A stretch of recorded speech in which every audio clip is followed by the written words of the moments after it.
Avigdor Liberman, head of Yisrael Beiteinu. היי, שלום. מה שלומך? Hello, how are you? I'm in heaven. אם לא היית אומר שהכל Had you not said that everything is great, I would start worrying. First of all, you heard the end of what Yalon said. He actually criticized Bennett and the Likud, who attack him about his conduct in Protective Edge. We heard a lot of criticisms. We didn't hear any solutions. And the idea is not just to criticize, because one of the questions that people always ask, what's the end with the Gaza Strip? And you hear many times, there's no military solution, you need a political solution. And that's the question, $1 million question. What do we do with Gaza? And I think that the only party that presents very clear-cut solution, at least from my point of view. I think that I know exactly what should be done, and I'm saying that it's true, there's no military solution, but there's also no political solution without a military one. Anybody who wants to reach a political solution in the Gaza Strip has to understand it goes through an effort to break the hope or the belief of the Hamas terrorist organization that one day he'll be able to throw us to the sea. You have to deal them a real blow, and only after you finish their belief that one day they're going to prevail and drown us all in the sea. When you break their will of power to get into conflict and to incite, only after that can you reach a political solution. There's no other way to get to a political solution without breaking their belief and their will, power, and their willingness to have a conflict with us. So you say we have to hit them a harder blow, and then what? Agreement with Hamas. If you learn history a little bit, you understand it's like the Newton laws. It's like physics. You cannot reach with an enemy to a political agreement without him accepting the fact that you exist, the fact that you're there and he's not going to win over you. Look what happened to world wars. What was the main reason for the two world wars? Not some say, what is Hamas, Gaza, who are they? We're talking about rivalry between France and Germany. It started in 1870, and only after they broke the willpower that the Germans interiorized the fact that there's no way to go back and to get a revenge and to win over France, only after that they got to a political arrangement. The same with the Japanese. You were now in the government. You were the Minister of Defense. You could have led the... I tried. But even during peacetime, but then there was tension. But now you go and you ask for the trust of the public in order to go back exactly to the same place. What's new? What's going to make us think that the next time you are Minister of Defense, you're going to change things? I'm not an insurance company. I always say I'm not in charge of 100% success. I only am in charge of 100% effort. I know exactly what I want to do. I'm not giving up my views. I'm willing to pay all the prices as opposed to other people. I don't attach myself to the seat. I have my worldview. I try to change from inside. I think that until the 30th of March, when those marches started on the fence in Gaza, that was the quietest period, 2 years. So why didn't you take advantage of it? But when they started with the march and demonstration, I offered immediately to hit them a hard blow, to go this way. Cabinet and the Prime Minister did not accept my views, and that's why I don't attach myself to the seat. Even in the Pentagon, in Washington as well, if you have a Minister of Defense who is responsible, or the Secretary of Defense, and his position is not accepted, then changes it.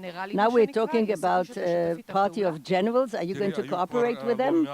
Well, we had quite a few parties of generals. They all disappeared. It started with Yigal Yadin, a former chief of staff, Dash at the time, in 77. Then we had the Center Party with the Minister of Defense, Yitzhak Mordechai, and the Chief of Staff, Shachak. Then there was a Raful. They all disappeared, vanished. So first of all, it's not enough to be a general. You have to have a world view, a comprehensive picture. You have to consolidate people around you who believe in the same way. What's obvious is that at the moment, the Generals Party is a one-time thing. This is a party that rose before the election. It's going to vanish after they finish. There's no chance. There's no feasibility for survival. So, no feasibility. It's the South Pole, North Pole uniting together. So, I wish them success, but I'm sure, I admit I don't agree with them on anything. Okay. So let's talk a little bit about the political issues. You presented the plan. You said that you have a plan which is different than all the others on Palestinians. You're talking about exchange of territory and populations. Can you elaborate? The model that is now on the table is completely erroneous. When you look at the international community, they suggest that we are going to establish a homogeneous Palestinian without one Jew, and they want to turn us to a binational state with 20% Palestinians within Israel.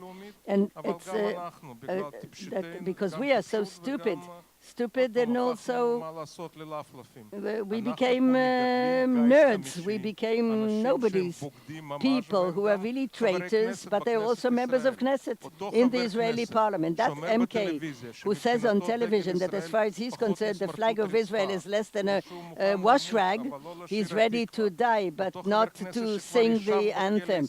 It's an MK who sat in Israeli already prison for security felonies. He is an MK, is a member of parliament. There's no such precedent in the world. I think that we don't mean to transfer anybody. So what are you talking about then? I talk about exchange of territories and populations. We have to move the borders. Al-Fahim, the Arab city, no reason for it to be part of Israel. 8% of the Arab population in Israel and 40% of all the attacks, terrorist attacks in Israel. In that same Al-Fahim, they all identify with the PA. You will not see one Israeli flag there. You never saw a celebration on the Independence Day. If you ask them, they don't want to transfer. Yeah, they take advantage of us. They exploit us. They get all the benefits, all the social fringes benefits, whatever you want, and they want to be Palestinians. Let them be Palestinians. That Abu Mazen is going to pay them all the fringe benefits and social security, and let them be there. Unemployment. I'm sure their democracy, freedom of speech is great. They have wonderful social benefits. So there's no reason whatsoever to move let them go over to the Palestinian side. I want to have Israeli sovereignty on Ariel, Ma'ale Adumim, and all the settlement blocks. So what, you're going to do it unilaterally? From the international law, there are scores of precedents for exchange of populations. At the time when we formulated this plan, we wanted to get a legal opinion from the international law point of view. There's no problem. From a legal point of view, precedents in the world, there's no problem whatsoever. Now you need willpower, you need willingness, you need a determined government. We don't have it. But you have to present an idea. Not always do you realize your dreams, but at least you can present it. There is an alternative. There's no reason whatsoever that we are going to establish a Palestinian state without one Jew, and we will become a binational state. But the question is if it's not just talking, noise before the elections. You're talking about a fifth column, but you promised in the last elections death penalty, but you are in charge of the security, and it didn't happen. And also these plans that you talk about, you were there. You could, maybe it's an idea, but maybe you couldn't do it. As opposed to other people. For my word is a word of honor. When I entered the government, we signed a coalition agreement, and everybody voted in our party. All the coalition voted for that agreement. We enacted this law in the first hearing, the entire government voted for, including MP. He went up at the podium and he says why you need the death penalty, and then he did everything in order to torpedo it, so there won't be an achievement to my party. So as I said, I do 100% effort, and I can never say to you that it's 100% success. Same for exchange of territories and population. This is an idea that was presented in 2004, not before the elections in 2019. Yes, ideas take a long time, but first of all, this idea exists. It was presented in writing from 2004, and I think that there's no other solution which is reasonable or acceptable. No question that you lost trust of Netanyahu from the security point of view, and you attack him the way his conduct in the Gaza Strip, but not only there, also his decision to stop the vagueness. So you lost trust in him from a security point of view. Why don't you give an opportunity to people to come from outside with the security record? Maybe the two generals. You saw all the video clips, and Liel explains how he was in every political junction and security and whatever. Why not? First of all, the attitude towards Netanyahu, and I know him for a few days. We met in '88. I don't relate to Netanyahu personally. If there will be lines of thinking that I accept, there's something to talk about. By the way, it's not just security, but in any way you recommend Netanyahu. No, there's no in any case. First of all, we can, as far as our worldview, to be members only in the right-wing government, but in deeds, not just in talk. Netanyahu at the moment, they only know how to talk, no deeds, no actions. The same Khan al-Ahmer that the Supreme Court enables to evacuate, and there's the cabinet decision, he goes against it. So why don't give it to Ya'alon? He said that there's no chance for an agreement with the Palestinians. He sounds credible. I know all the figures. Nothing connects me to Boogie Ya'alon or Gantz. With all due respect, I don't have monopoly on wisdom and justice either. Though you don't sleep quietly when they manage. No, not at all. I will not sleep quietly. Explain. Because I went through this school already. I think they're mistaken in their basic doctrine. They think the Middle East is Scandinavia or Benelux. But this is a completely different world. This is the Middle East, and in Rome you should behave like a Roman, and therefore you have no chance to survive. And that's why I think that anybody who talks here in terms of political agreements, there are no such things. I mean, you can come to political agreements only after you convince the other side that he has no chance whatsoever. The same principle of the iron curtain of Jabotinsky is exactly valid. We have to understand where we're living. There's no peace in the Middle East. In the Middle East, by the way, I said it, peace will come together with the Messiah, not a minute before.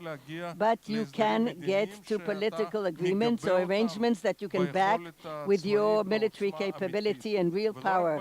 And not just in the capability, but also the willingness to exert it. Look, 99.99 of all the bloodshed in the Middle East has nothing to do with Israel. Every single day in the Middle East, hundreds of people are murdered, hundreds of casualties. Who cares? Who gives a damn? So I'm still in this. So I understand. So Gantz and Ya'alon is not an option. So let's go back to Netanyahu. I'm not talking about Netanyahu. I'm talking about a right-wing government. If it will be established, I'll be happy. If it doesn't, I'm not going to be there. So Bennett says, give me the opportunity to show you what I can do. First of all, I talk about myself. I'm not talking about other people. What can I do? I know that people blame me that Lieberman jumps from one party to the other. I am faithful to my way. I joined the Sharon government when he announced that the territories are just like Tel Aviv. The moment he decided on the disengagement and to evacuate, I wasn't there with him. I think you cannot be opportunist. You can't be wishy-washy unless you, so what can I do? I'm not there. I have my own way and I believe in my way. It takes longer, it takes shorter, but I'm good. So to conclude, you were the Minister of Defense until recently. You know what's happening in America? Do you think that President Trump can pressure Israel to go towards a political arrangement or to be a player in this? Look, first of all, the United States and definitely the President is always a player in any arena, in everything.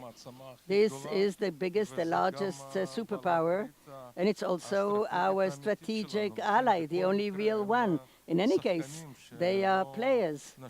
We shouldn't delude ourselves. And this is the major player, but if he pressures us to renew the negotiations, again, I don't know what's going to happen. I'm not a prophet,